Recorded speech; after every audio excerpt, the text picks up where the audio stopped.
All right, it's been about 3 hours since I last filled up this stove. It's now 9:15, and I filled it up last at 6:15. If you're wondering what that noise is in the background, it's a little baby soothing device here that we came up with. Thanks to the great folks on Instagram and TikTok for providing this idea. For those of you saying it's a little fast, yeah, it is, but you know what? That's the slowest the KitchenAid goes, and the baby is asleep and content. So we're gonna call that a win. Let's get this stove filled back up. Now, during the day, just because this room is kind of small and pretty closed off, I don't really fill this stove up to its full potential because it gets really hot in here. So I just kind of throw in a couple smaller pieces just to kind of keep, you know, the chill off, the coals hot, and the fire burning. So we'll let that sit with this primary air vent open for a little bit, get some flame, and then we'll damp it on down in, you know, probably about 10 minutes or so.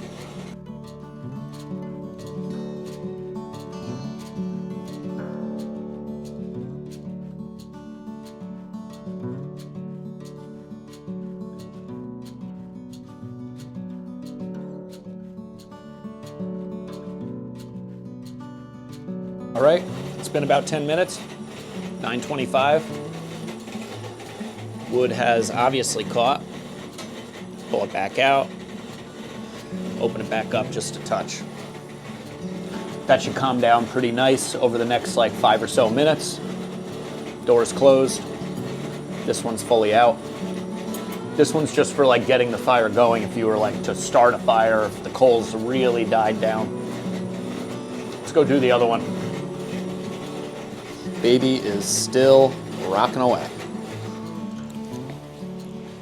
All right. Burp it.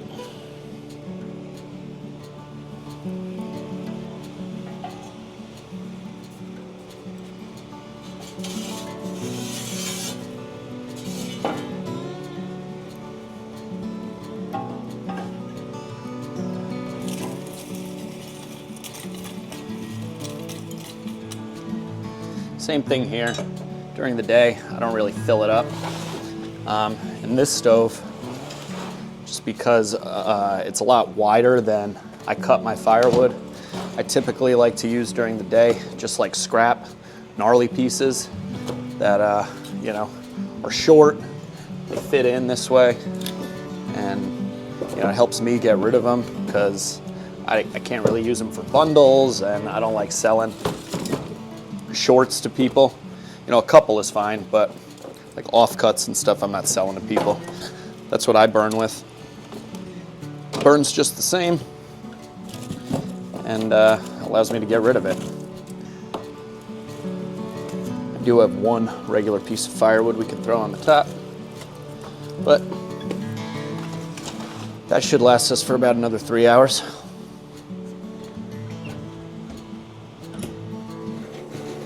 Okay, fire update. About 10 minutes after pulling out and shutting off the air. See, we got a nice second burn going out of the gasification tubes on the top of the firebox. I also figured out that if you stretch out the bungee cord and pull the KitchenAid mixer farther away from the bouncer, it is a more gentle rock. I shut the mixer off for about 5 minutes, not even 5 minutes, and he started crying immediately. Put it back on, and he's content. This beats this thing that moves around about 100 times. Yeah, dad hacks, right? Yeah. What do you think? Okay. Whatever will get him to sleep. Whatever works. Little victories. Little victories. All right, let's bring up some firewood. I normally bring up firewood about twice a day, in the morning and in the evening. I didn't bring it up this morning because I got up at about 5 a.m. with him, immediately had to feed him, and then I got into editing a video and stuff, so I'm gonna bring up some wood now. All right, so we are down here in the basement. As you can see, I got my 2 firewood bags that I use. Now, you might say, Jake, well, why do you need 2? And because this is all down in my basement. You can see through the back doors here. If you're new to the channel, I bring these IBC totes in. I actually have another one over here for the firewood bundles next to the camera. This is the one for heating our house. And I bring them right in with the tractor. I have these pallet dollies made up. And I have to actually walk up the stairs with all of the firewood. Now, I could avoid the stairs by bringing the IBC totes for the stoves out to the patio, but then it's outside and I have to deal with snow and ice and, you know, weather elements, keeping it covered, and I have to bundle up, you know, to go out to get firewood and shovel, you know, snow if there's snow around it. So I figure the stairs, there's 12 stairs, is the lesser of the two evils. I'd rather have to deal with the stairs, at least now, you know, while I'm young and capable and strong, rather than have to bundle up and deal with the elements.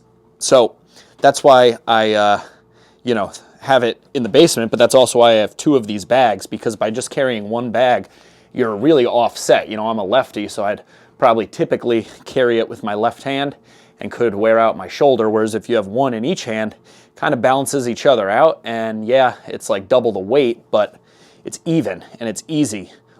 You'll see. I'll show you how I walk up the stairs with them. But we'll get these bags filled up. It does kind of create a bit of a mess down in the basement, but that's fine. I usually sweep up, you know, the leaves and debris and stuff that falls out of the totes about once a day, or if I have time, every time I come down to fill up the bags, which is about twice a day. You know, sometimes I'll do just one trip, which, you know, is 2 bags up, which usually that amount of wood can get us through the majority of the day if it's just, you know, a regular day and we're at home, not, you know, not burning super heavily throughout the day. Other times I'll do, you know, 4 or 6 trips if, you know, I have the time and need the wood. Now that we have the baby, it's more dependent on how much time I have to do it as opposed to the need, because after all, we do have an oil burner, which I will talk to you guys about in just a bit. But I would say for most people that have an oil burner, that's their primary, you know, or propane, that's their primary source of heat. It's kind of the opposite for us. We use and rely on those wood stoves so much that the oil is kind of secondary, and we really do not burn much oil for heating purposes, and you know, even hot water for that matter. But we will talk about that in a little bit. All right, so I like to, you know, really fill them up. The less trips you got to make, the better. So as long as the handles, I can get my hands around them, which I can. Again, I am very blessed to be a young, strong, strapping, young, capable man. I know I will not be able to do this forever. Lift with the knees.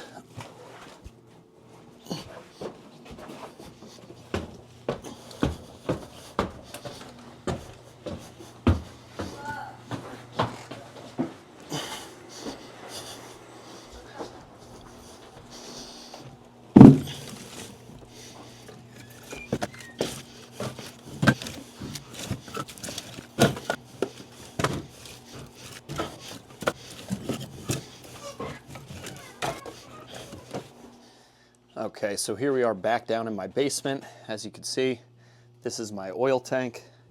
It is a 275-gallon oil tank. And as you can see, we are just under a quarter of the tank. And it is currently Saturday, February 8th. Okay, so I just want to do some quick math here. Got the calculator out because I am no mathematician. But we have a 275-gallon tank, and we are at just below a quarter tank. So for the ease of the math, let's say we're at a quarter tank. So we have consumed about 206 gallons since our last fill up, which was April 30th of last year. So that's 10 months ago, roughly, because it's the beginning of February. So 206 divided by 10 is going to give us an average of 20.6 gallons used per month. Now, obviously, we're using less in the summer months because we're only using it for hot water, you know, in the showers and dishwasher and, you know, stuff like that. But so an average of 20.6 gallons per month. I paid $2.89 per gallon. So that is $59.6. So let's call it $60 per month of oil that we are consuming. So 206, if we extrapolate that out for the next 2 months, 206 plus roughly 40 brings us to about 246 gallons of total heating oil, i.e. off-road diesel, fuel consumption for a 12-month period, which is pretty amazing. We live in a 2,600 square foot house that was built, the majority of it, in 1927. So we have a mixture of both insulated windows and single pane, you know, non-insulated old school windows. We need to replace quite a bit of them. If any of you guys have seen, you know, other shots or in videos, the whole front of our house is a 4-season, you know, like porch with old school single pane windows encompassing the whole front, which is a big reason why Sarah and I fell in love with this house. It gives it a lot of character, but there are 2 huge sets of French doors that open up that front porch area into the main living area of the house. Again, not insulated, so I've done everything I could with, you know, draft prohibitors and stuff like that to keep the cold air sealed in there.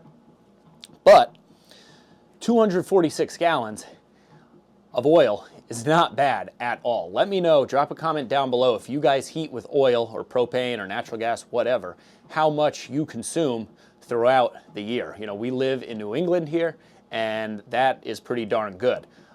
So I think we're doing pretty well. I think, you know, without those wood stoves burning basically 24/7 throughout the heating season, we would be consuming a heck of a lot more oil, probably at least 2, if not 3 times as much oil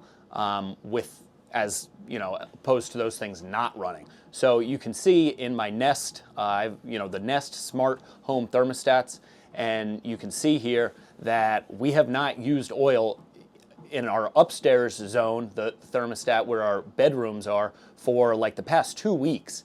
And down below in the main living area of the house, it is only turned on for like a total of 5 and some change hours in the past 2 weeks. So it's super efficient.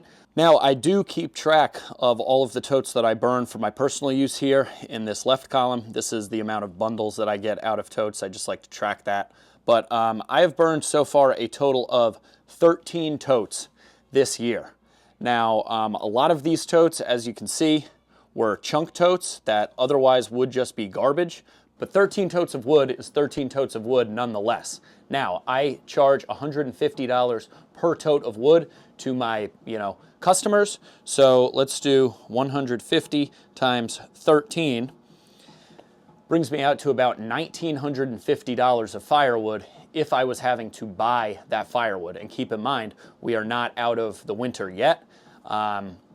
I typically go through about a tote a week, which makes sense. You know, I'll probably burn about, you know, 17 to 20 full totes of firewood this year, which equates to about 6 or 7 full cords of firewood this year. Now, I have been keeping the house a lot warmer since we have the baby.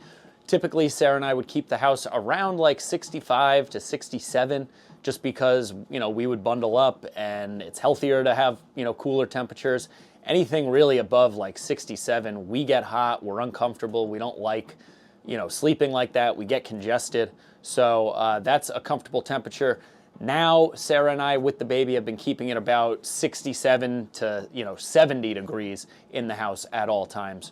So I find myself burning a little bit more wood to do that. But that's all right, because I'm in the unique position that I produce firewood, so I factor that into the amount that I produce each year. And a lot of the wood that I burn is scrap wood that I otherwise would have to pay to get rid of or find somebody to take. And although that stuff burns great and burns hot, it is a little more challenging to burn those big chunky pieces because they tend to just, smolder.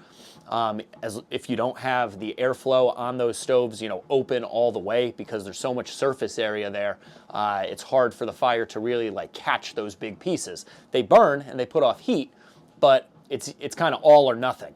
So I'll put those in at the end of the night, when we have a nice established big bed of hot coals going, and they will smolder throughout the night and be gone by the morning time. But during the day, Sarah doesn't really like burning those, and they create a lot of creosote because, we're in the rooms, so we don't want that raging, fire that you would otherwise have to have with those big chunks by putting that airflow, all the way open.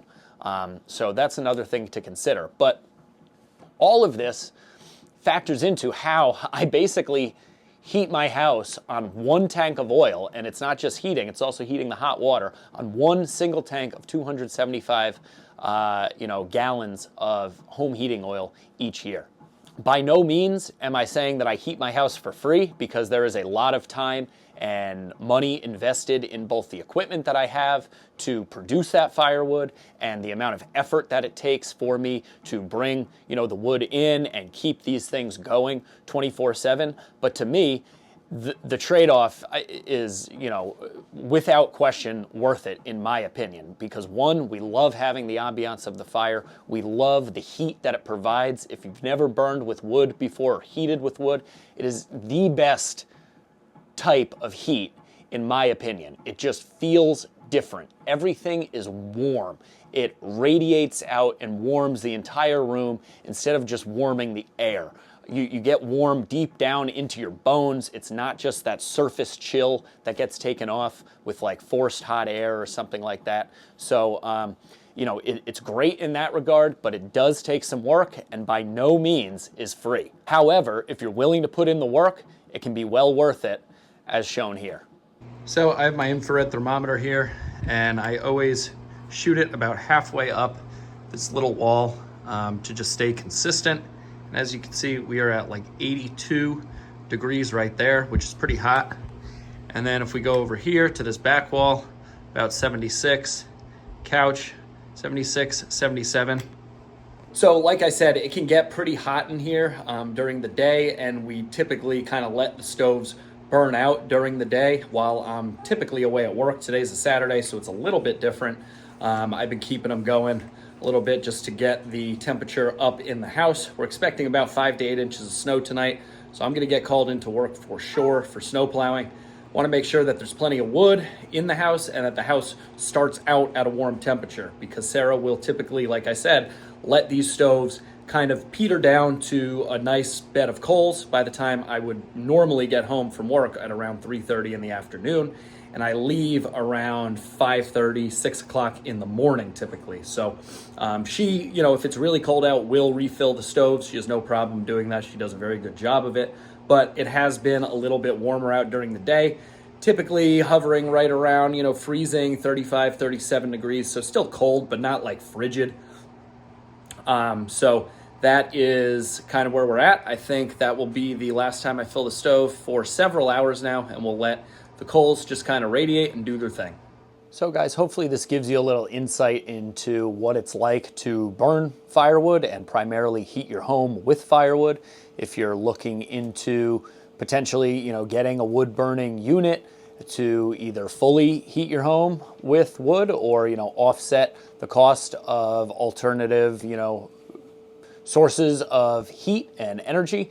The wood is definitely a viable option, and you can stay nice and toasty warm, but it does take work. Again, if I was buying this firewood from a supplier such as myself, it probably wouldn't be all that much more economical than just, flipping the switch and turning on the thermostat and burning and heating the home with the oil burner. But because of, again, the unique situation that I'm in, that I produce the firewood, I am able to heat with wood. Now, that being said, as I showed, you don't have to burn traditional, 16-inch sticks of firewood in these things. As long as it's well seasoned wood that's untreated, with chemicals or coatings like stain or anything like that, you can burn other forms of wood in these. A lot of furniture manufacturers have offcuts of hardwood, dried, hardwood species that you can burn in stoves that people have access to.